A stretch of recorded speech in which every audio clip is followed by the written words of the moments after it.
Selamat pagi warga Indonesia. Ya, salam sehat buat kita semua ya. Tetap semangat lah kita semua di sini ya. Masih pada topik yang sama ya. Saya akan membahas tentang apartemen, rumah susun. Ya, temanya yaitu PPJB sebagai dasar kepemilikan dalam pembentukan P3SRS. Jadi ada beberapa teman ini telepon saya menanyakan ya. Jadi di apartemennya ini baru ada PPJB, yaitu PPJB lunas. Kemudian dia bertanya apakah PPJB lunas ini dapat menjadi bukti kepemilikan ya, dianggap sebagai bukti kepemilikan. Rasa saya dianggap sebagai bukti kepemilikan untuk membentuk P3SRS. Bagaimana ketentuannya? Diatur atau tidak nih tentang PPJB lunas untuk membentuk P3SRS? Dan yang kedua, bagaimana pembacaannya di dalam norma tersebut? Dan bagaimana dibacanya norma tersebut tentang pembentukan P3SRS ketika para pemiliknya baru memiliki PPJB lunas atau sudah ada AJB, sudah ada SHM, tapi sebagian baru memiliki PPJB lunas. Nah, tema itulah yang akan kita diskusikan pada pagi nih saya pada pagi hari ini. Karena ini menjadi hal yang penting ya. Walaupun di Jakarta, di Bogor pemahaman ini sudah menjadi pemahaman umum, tapi pada beberapa daerah ya ini menjadi hal yang penting juga untuk mereka ketahui ya. Karena mungkin sumber informasi dan sumber regulasinya belum sampai di sana. Ya, kita simak aja nih ya. Apakah PPJB lunas dapat menjadi bukti kepemilikan untuk membentuk P3SRS?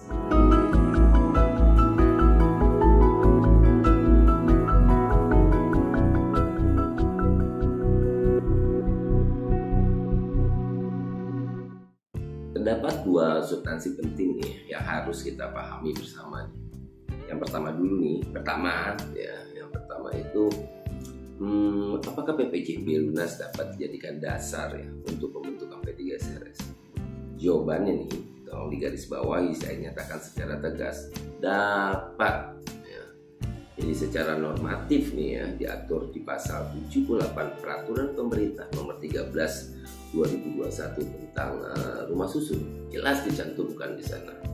Jadi pendataan pemilik dan penghuni ya dilakukan berdasarkan bukti kepemilikan yang sah. Bukti kepemilikannya itu ditunjukkan dengan AJB dan SHM seharusnya. Dalam hal belum terdapat AJB dan SHM, maka yang digunakan adalah PPJB lunas. Ini jelas tercantum di dalam PP tersebut, pasal 78.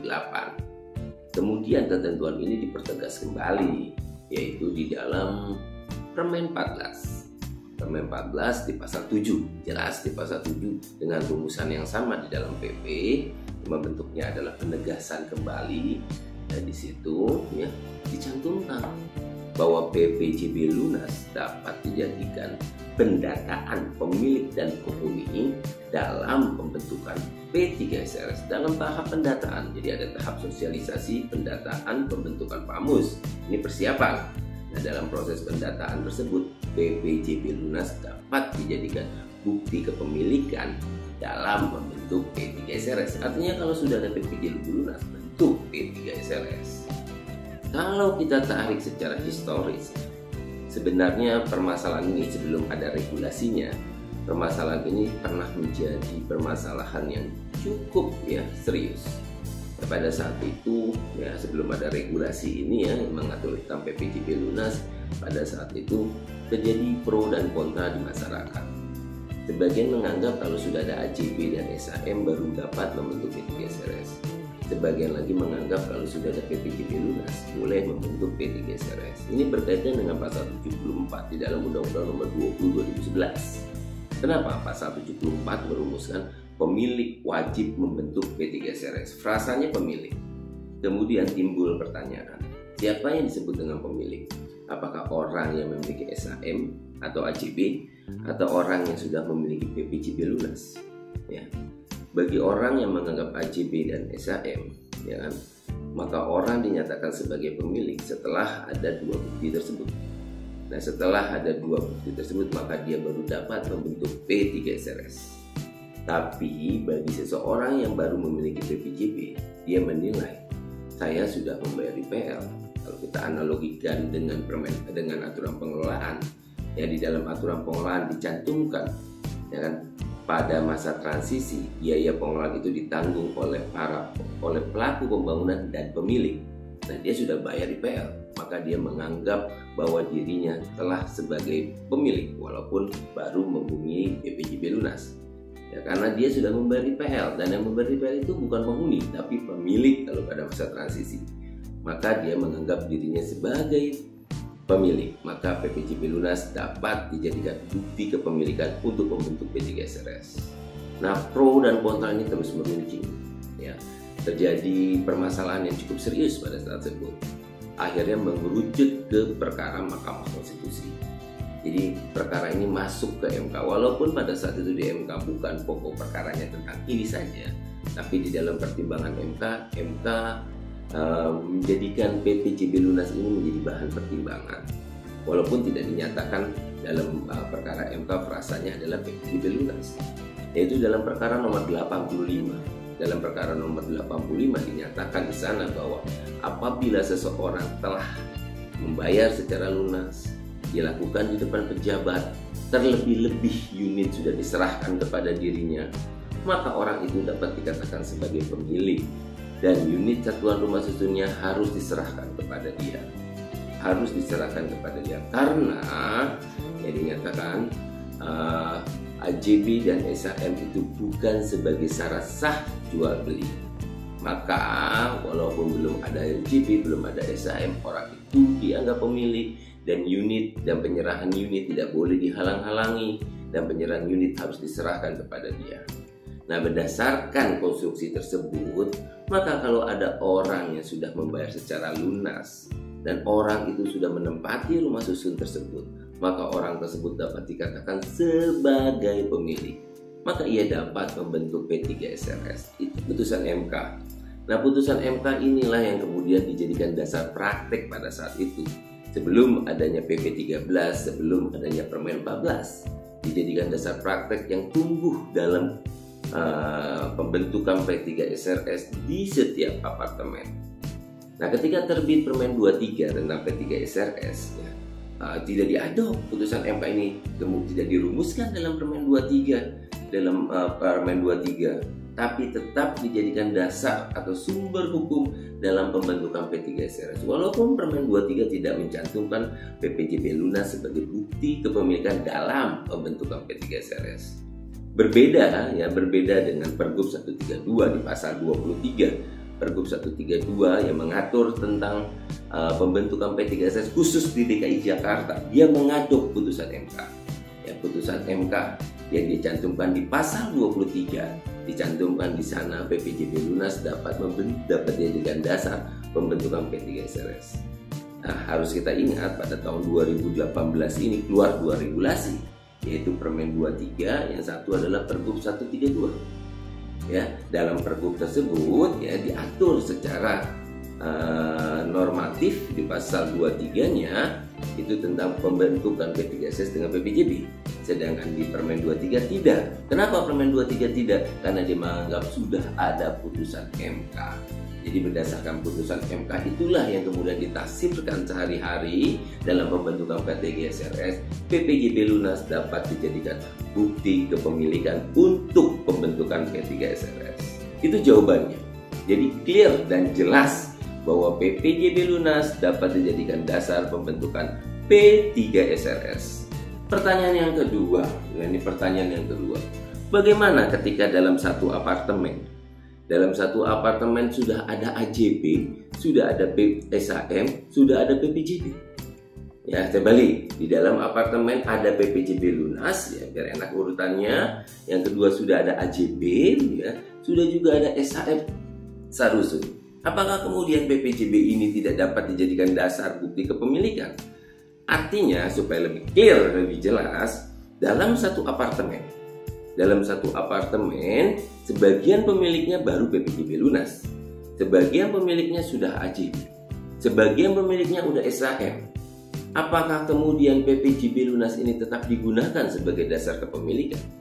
Kalau kasus yang pertama semuanya masih AJB, ya maka dia menggunakan pembentukannya berdasarkan semuanya masih PPJB. Mohon maaf, ulang, semuanya masih PPJB lunas. Ya, kemudian PPJB lunas ini dapat digunakan sebagai pembentukan P3SRS. Tapi kondisi yang kedua, sudah ada AJB, sudah ada SMM. Bagaimana dengan PPJB-nya? Apakah orang yang baru memiliki PPJB ini kemudian kehilangan haknya untuk membentuk P3SRS? Ya, kehilangan haknya untuk hadir di dalam pembentukan P3SRS. Nah, ini perlu kita camkan. Pembacaan norma, ya, pembacaan pasal itu tidak bisa dilakukan secara parsial. Pasal dan pasal harus dikaitkan. Pasal dan ayat harus dikaitkan.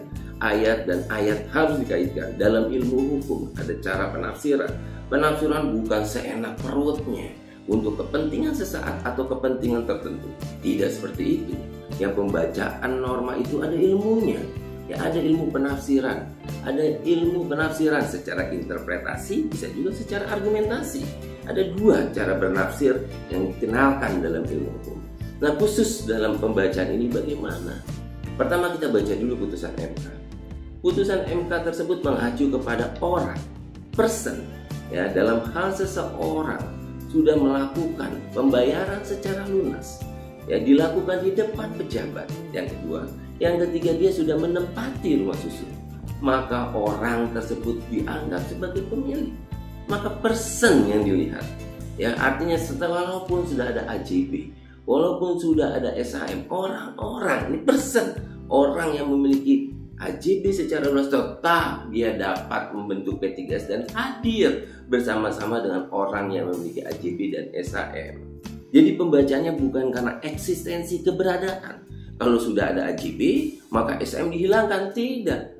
Logikanya, pada awalnya mereka memiliki hak, ya, punya hak. Dan kemudian haknya meningkat bagi seseorang menjadi AJB. Kemudian orang ini hilang. Tidak. Bentuk hukumnya adalah yang diakui adalah PPJB lunas tersebut. Ya kan? Bagi seseorang person. Itu pembacaan putusan MK. Begitu pula kalau kita baca nih secara tegas di dalam pasal 7 Permen, ya, jelas di situ cantum, saya gunakan Permen saja. Ya, PP juga sama, rumusannya dicantumkan juga di sana di dalam PP dengan rumusan yang sama, baik PP dengan Permen. Kita baca di sana rumusannya yaitu pendataan pemilik dan penghuni. Ya, pendataan pemilik dan penghuni. Jadi ayat satunya itu merumuskan adalah pendataan pemilik dan penghuni. Nah, pendataan pemilik dan penghuni itu dibuktikan dengan bukti kepemilikan dan bukti kepenghunian. Ya, ayat 2-nya. Ayat 3-nya bukti kepemilikan dibuktikan dengan AJB dan SHM. Dalam hal belum terdapat AJB dan SHM, maka PPJB lunas dapat dijadikan proses pendataan untuk pembentukan P3SRS. Di atas pembacaan itu tidak bisa hanya membaca ayat 1-nya, ayat 4-nya dengan ayat 3-nya dalam hal. Wah, berarti kalau belum ada PPJB, sudah ada PPJB, AJB dan SHM, PPJB nggak ada dalam hal, belum terdapat AJB. Dan tidak, kita baca harus dari ayat 1-nya. Ya, sistematikanya dilihat, ruhnya dilihat. Ayat 1-nya menyatakan pendataan pemilik, person. Ya, apabila saya sebagai pemilik didata berdasarkan apa? Saya didata berdasarkan bukti kepemilikan. Bukti kepemilikan saya apa? AJB dan SHM. Kalau saya belum punya AJB dan SHM, maka pendataan saya dilakukan dengan PPJB. Person, orang, ayat 1-nya. Baca secara jelas di dalam ayat 1-nya. Itu mengacu kepada pendataan pemilik dan penghuni. Pendataan pemiliknya dibuktikan dengan bukti kepemilikan. Bukti kepemilikan si pemilik person ini yaitu AJB dan SHM. Dalam hal sepemilik di ayat 1 belum memiliki AJB SHM, maka ia dibuktikan dengan PPJB lunas. Itu pembacaannya. Nggak usah susah-susah, nggak usah ribet-ribet kemana-mana. Kita tahu secara normatif bahwa AJB dan SHM lah yang disebut diartikan sebagai bentuk peralihan hak. Leveling terjadi di sana. Maka AJB dan SHM itulah ada bukti kepemilikan. Tapi dalam perkara pembentukan P3SRS, ini frasanya dalam hal pembentukan P3SRS, PPJB lunas sudah diberikan fondasi dalam putusan MK, ya di dalam Pergub juga, di dalam Permen juga, di dalam PP sebagai dasar bukti kepemilikan pembentukan P3SRS, khusus di dalam pembentukan P3SRS. Ya, kalau kita baca pula PPJB lunas ini ya, di dalam putusan Mahkamah Agung jurisprudensi pun sudah diakui sebagai bukti kepemilikan levering terjadi di sana, peralihan hak. Ya, jadi tidak perlu diperdebatkan kembali dalam hal pembentukan P3SRS. Bahkan nih kalau kita mau tarik ya, kalau kita mau tarik lebih dalam lagi di dalam praktik-praktik yang sudah terjadi sekarang di Jakarta dengan mengacu ke Pergub dan mengacu ke Permen. Di Jakarta bagi pemilik yang baru memiliki PPJB lunas didata kepemilikannya. Ya, walaupun di apartemen itu sudah ada AJB dan SHM, di Jakarta tetap saja ia dianggap sebagai pemilik dalam pembentukan P3SRS, dianggap sebagai pemilik dalam pembentukan P3SRS. Lebih-lebih kalau satu apartemennya belum ada AJB, belum ada AJB SHM, semuanya didata. Sudah ada AJB dan SHM pun juga didata. Di Jakarta juga dilakukan hal tersebut. Di Bogor ya, saya di Bogor ya, saya tidak menyebut jenis merek apartemennya, dilakukan seperti itu.